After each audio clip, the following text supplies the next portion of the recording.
A lot of action is unfolding as we could potentially see our first area of Atlantic development.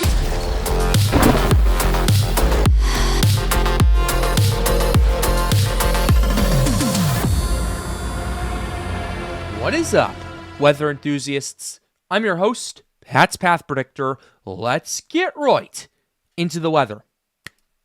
Alright, so here's the situation we have for you, ladies and gentlemen. We have a lot to talk about today. We have an invest and another area of interest in the Eastern Pacific we're going to be going over. We also have some potential development possible in the Atlantic as well, particularly in the Gulf, as the European and GFS ensembles have started to pick up on a signal over there. So we're going to see how legitimate that all is as well. We also have a few other things to talk about as well, but we're going to go ahead and jump right into it right here. Starting off right here, we have our NHC updates right here for Invest 90E and our area of interest off the coast of Central America and Mexico. We'll go ahead and start with this one right here, and then we'll go over the cliff notes, and then we'll go ahead and get to our other area as well. So with that being said, here's what we got for Invest 90E. Already an 80% chance of formation in the next 48 hours. This has been organizing at a very fast pace, according to what I've been talking to behind the scenes with some of my tropical guys, both at Storms United and with Logan Rounds as well, also known as Tropical Surge. Shout out to those guys. So we're going to go ahead and go over this. Satellite images indicate that an area of low pressure located well southwest of the southern tip of Baja California is beginning to show signs of organization. Environmental conditions appear conducive for development, and a tropical depression is expected to form during the next day or two while it moves westward or west-northwestward at around 10 miles per hour across the western portion of the East Pacific. 80% chance in the next 48 hours, 90% in the next 7 days. So already very high confidence that the system's going to be developing. How strong is it going to get? It seems to me that we might be trending on a little bit more of a stronger path this time compared to what we saw yesterday. So we'll go ahead and go over that in just a second, but we do have our other area of interest right here that I do want to go ahead and talk about briefly as well. So let's go ahead and pull this up for you guys right here. An area of low pressure is likely to form offshore of Central America and southern Mexico late this week or over the weekend. Environmental conditions appear favorable for some development of the system thereafter, and a tropical depression could form by early next week while it moves generally northwestward at around 10 miles per hour. This now has a 40% chance of development in the next 7 days, so we have also that to look over too. And this system over here actually has a higher ceiling than Invest 90E, and considering that it's trending closer and closer and closer to land as well, that has continued to concern me more and more with this. So that's kind of our situation we have for the NHC. We're going to go ahead now and shift over to our ensemble runs right here. Here is Weather Nerds for the European. And we'll go ahead and start off right here. This is 72 hours out. So this is by Friday morning at this current point. This is basically what we have by Friday. And this is what we got for this region right here. We're going to go ahead and zoom in as well, taking a quick gander at this. Overall, according to the European, definitely pretty concentrated, but it's also kind of a signal that doesn't necessarily have as much power as maybe it did yesterday, according to some runs. It does have a little bit. We're down to the 990s in pressure, and we're looking at wind speeds around 50 to 60 miles per hour. According to this, however, as this system is organizing a bit faster than anticipated based on what I am seeing. Matter of fact, let's go ahead and pull up the satellite imagery for Invest 90E just to kind of show what's going on with it. So here's what we got for you guys. We have the system starting to organize right here. Yes, it's still battling a little bit of dry air, but it already has pretty good rotation with it as well. Matter of fact, let's go ahead and zoom out of this a little bit. Let's see if we can get true color on this. Yeah, this is much better. So yeah, you're already looking at this. Definitely showing its some good flow. Definitely showing some good. It's definitely breathing quite a bit as well. But ultimately, what you got for this right here, you do have convection firing. You have a pretty good area of rotation with this right here, and that's something you're going to want to watch out for down the line. So that's definitely something I'm paying attention to. It just needs a little bit more convection near the center of circulation, and boom, it can be a tropical, considered a tropical depression. It also needs to kind of still do a few things with its low-level circulation and its mid-level circulation. It needs to essentially continue to align, and it needs to close off a little bit better. And then after that, boom, you have your tropical depression, and there's a good chance that this could actually develop tonight. And if that were the case, that would increase the ceiling for this potential system. And what I mean by that is potentially instead of maybe a 60-mile-per-hour tropical storm, maybe we could see a potential brief hurricane out of this. But the caveat to that is this is going to be very brief, because after this, the conditions are going to get a little bit worse. You're going to see more wind shear and cooler waters kind of start chipping away at the structure and the intensity. So that's what we're dealing with in this part of the Pacific right here. Kind of going to go ahead and briefly also zoom in this region as well, of the Eastern Pacific as well. This actually, let's go ahead and get a better zoom in for you guys. Perfect. So this is what we got for you guys as well for this area. Let's go ahead and go to 120 hours out. You're starting to see a lot more ensembles picking up on this as the days continue to go on. Definitely more power associated with it as well. Look at this, 979, 987, 986 as well. Definitely going to want to take it kind of seriously, especially as it gets closer and closer to land. Look at this. Some of these models runs are already indicating a potential landfall or close pass to the coast. That is something that I do not want to see, and that's something I do not like to see, especially for millions in these regions right here and those who are there for vacation. Then as we go ahead and go to 8 days out, so this will be next Wednesday, definitely seeing a bit of a mixture in the ensembles right here. You're definitely seeing a lot of power with these ensembles. You look at this, 922. It's an outlier, yes, but you're definitely seeing a lot more power with these ensembles than what we've seen previously with the other one, and even from the previous runs. Also hugging closer and closer to the coast as well. That's something I'm sure a lot of people do not want to hear. And I would not be surprised that at the very least they get tropical storm impacts out of this if this forecast continues to evolve the way it has been. But my goodness, it just continues to get closer and closer to the coast. Matter of fact, what were we at 12 hours ago? Let's just take a quick gander. A bit more scattered, a bit more all over the place, but not necessarily as close to land. Here's what the 0Z is going for right now. Yeah, you're noticing it's a bit more concentrated and continuing to hug closer and closer and closer to the coast right there. And that is something that is kind of scary in my opinion because of just the potential power that this has. This is sitting over 32 degrees Celsius temperatures. That is very warm water. That is almost 90 degrees Fahrenheit for those of you who do not use the metric system, i.e. those who live in the United States and her territories, as well as Liberia and Burma, but I digress. But ultimately, you're seeing a lot of high power potential with this, and it's definitely something that you're going to need to watch out for, and I will continue to keep an eye on here on the Pat's Path Predictor channel. But now we're going to go ahead and shift over to the North Atlantic. And the reason we're going to shift over here is because there is a bit of an interesting development going on with this, and I do want to see if you can actually see this. Yeah, you can, but I'll go ahead and just, okay, I'll just go ahead and redo that real quickly. But the reason we're going over here is primarily because there is some interesting stuff happening with both the European and the GFS that I do want to go over. These are more long-term threats, although there is a potential low pressure system, at least an area of convection that I do want to pay attention to in the Gulf region in the next couple of days that might potentially cause some issues. But ultimately, here's what we have. This is 10 days out according to the European. This is our 0Z right here, showing a few ensembles picking up on tropical development in parts, at least some sort of development in parts of either the Caribbean or the Gulf region right here. As we continue to move forward, let's go ahead and go to 12 days out for the 14th.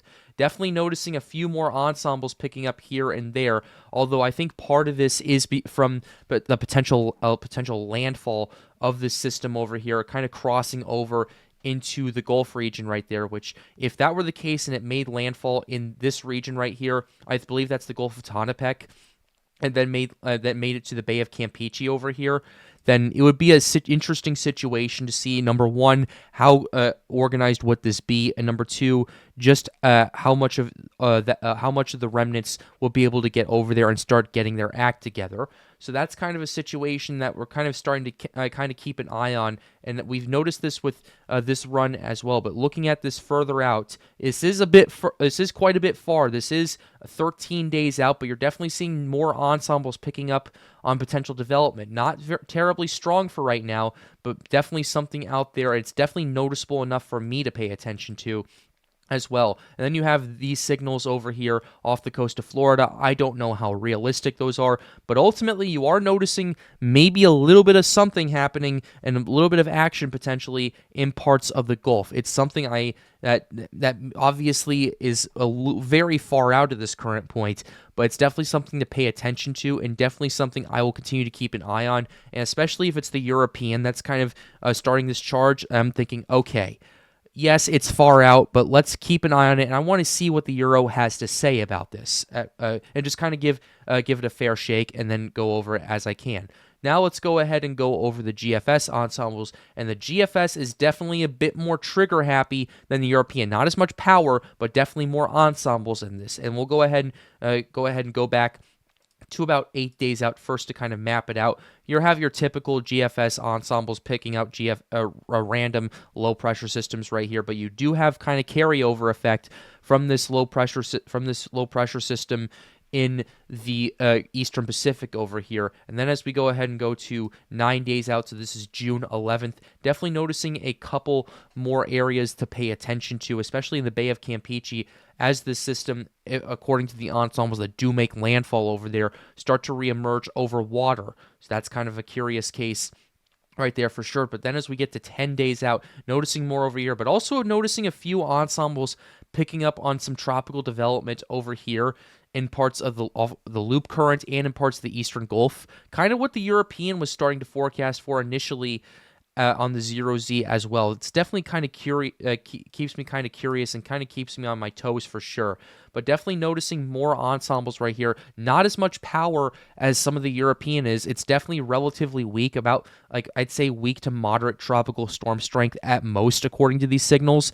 But ultimately, it's definitely something that I am watching out for, and definitely something I am keeping a close eye on regardless. So that's what we got going on, and that's what the GFS is showing. So the European and the GFS are definitely showing maybe a little bit of something happening over here in parts of the Gulf. We're going to want to pay attention to that and shift over to the operational models to kind of cross-check this reference and go, okay, how realistic is this, and could we potentially see something? So pulling it up, we'll go ahead and start with our trusty dusty European over here. Yes, it's the trusty dusty European. It's kind of one of our all reliables at this current point. I did mention earlier that there was a little bit of a low pressure system already over there, and we can go ahead and zoom in on this. Yeah, you're definitely noticing a low pressure system kind of moving over here in parts of the Central Gulf. There's some more convection that's kind of starting to fire off of the coast of Louisiana over here. That's kind of one of the things I'm paying attention to as well, on top of the potential carryover effect from what might be happening over in the East Pacific. So we'll go ahead and talk about both of those right here. So here's your European model. European model has the system over here, at least right now, maybe potentially becoming a weak low out of this. We'll go ahead and move through the time with this. So this is by 48 hours. Definitely noticing a little bit of something starting to develop in terms of convection. Here, let's go ahead and zoom in to the Western Atlantic over here if I can. Unfortunately, Tropical Tidbits has been very slow as of recently, so hopefully that gets fixed. Dr. Cowan, I hope you watch this video. Just know that kind of when I do the arrow keys and all that stuff, it's definitely, the system's a little bit slow. So that's what we got for right here. So ultimately, you do have potentially seeing an open low in parts of the Gulf over here that you're going to want to watch out for. That definitely starts to close itself off a bit. It remains relatively weak, I will say. it doesn't seem necessarily strong, but it definitely could bring some convection to a lot of areas like potentially Louisiana, Mississippi, Alabama, Florida. So potentially isolated flooding is possible with that right there. So definitely something to pay attention to and keep an eye on, at least for the next few days for those tuning into the Gulf Coast. Could we see maybe a little bit of something out of that? It's a little uncertain for right now. Maybe a weak low pressure system forms, and maybe it's gets its act together a little bit, but I don't necessarily see too much coming out of it. Maybe just remaining a remnant low at that current point. And then as time continues to go on, let's go ahead and look at our more long-term threat for sure. So here's our long-term threat. This is what's going on in the East Pacific. What I do find kind of curious is at least the latest Euro and GFS is maybe potentially picking up on 2 low-pressure systems potentially developing, which I am a little bit curious and I am a little bit personally skeptical about. At this current point, it's more of a wait-and-see type of situation over there. But ultimately, if anything does develop and anything does make landfall over here, there has a chance of it potentially crossing over into the Gulf region right there and potentially bringing some impacts to Mexico, Texas, and other parts of the Gulf Coast as well. So that's something that I am paying attention to pretty closely, as a matter of fact. So we'll go ahead and continue to keep an eye on it, and we'll keep you updated as more data comes out.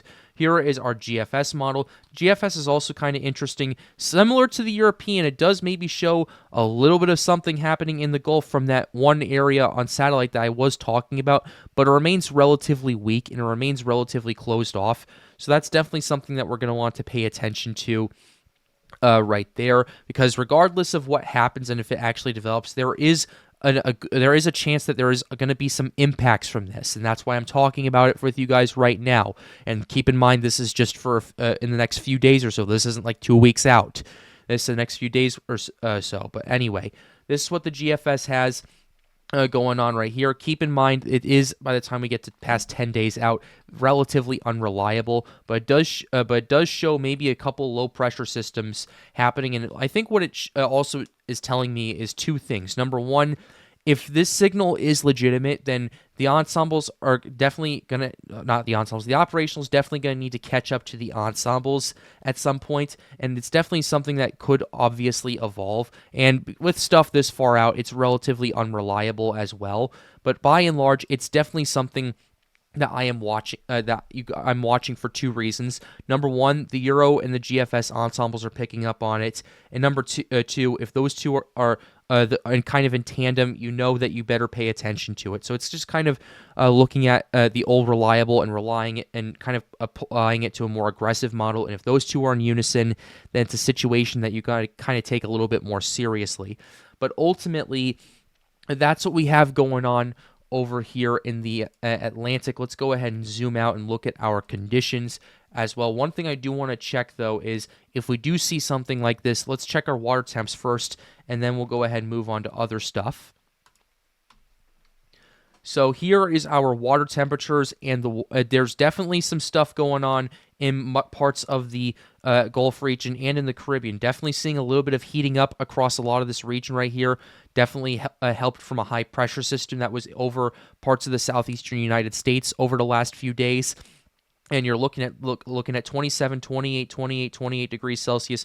The Bay of Campeche, there are some areas in there that are about 29 degrees Celsius, which is about 84 degrees Fahrenheit for those tuning in from the United States. So it's definitely something I am paying attention to. But look at the Eastern Pacific right here. This is why you have such a high ceiling for Invest 90E and that other area of interest. 31 degrees Celsius on average, 32 peaking in some areas. Actually, that's about 88 to 90 degrees Fahrenheit for those tuning in from the U.S. and those who do not use the metric system, i.e. the U.S. territories, Liberia, Burma. I've already talked about this earlier, but that's why you have such a high ceiling over here. Look at how warm these waters are right here. It's definitely a situation that you got to take quite seriously. Also paying attention to the ocean heat content as well. OHC continues to be a very troubled spot for sure, and in the western Gulf region right here, you're definitely seeing more of that ocean heat content picking up more and more, and in the Caribbean, definitely consolidating a lot more as well. So it's definitely something that you're going to want to take kind of seriously as well. And ultimately, it's kind of those two factors alone are definitely something that you're going to need to watch out for. Wind shear and moisture are definitely something we're going to need to watch too, but because this is a long-term threat, we can go ahead and talk about that more in tomorrow's video, and we'll continue to keep you updated here on the Pat's Path Predictor channel. But with that being said, we're going to go ahead and close the video out right here. I really hope you enjoyed it. Be sure to like the video and subscribe to the channel if you are new. The goal, as always, is to get more people engaged with weather. If you'd like to help out, hang out, or ask us questions, feel free to join the Storms United Discord server. The link to that is in the end screen. And with that being said, have a wonderful day, guys. Stay safe.